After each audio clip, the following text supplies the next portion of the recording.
আসসালামু আলাইকুম।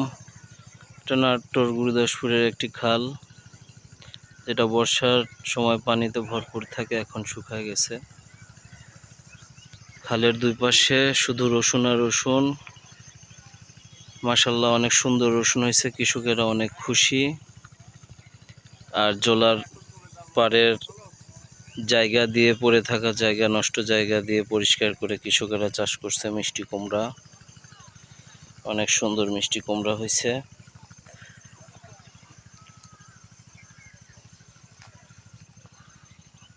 দেখতে পাচ্ছেন আপনারা, পাশাপাশি চাষ হয়েছে কলা।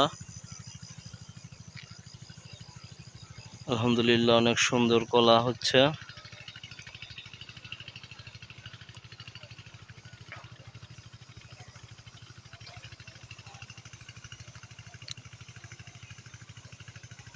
বাংলার মানুষের কৃষি হচ্ছে প্রাণ, আর সে প্রাণের যত্ন দিতে কৃষকেরা ব্যস্ত। এই যে দেখা যাচ্ছে দূরে কৃষকেরা কাজ করতেছে, রসুনের যত্ন নিচ্ছে, নিড়ানি দিচ্ছে। সূর্য অস্ত যাওয়ার সময় আল্লাহর রহমতে অনেক সুন্দর ফসল হবে ইনশাআল্লাহ। আপনারা সবাই দোয়া করবেন, কৃষকের মুখে যেন হাসি ফোটে। আসসালামু আলাইকুম।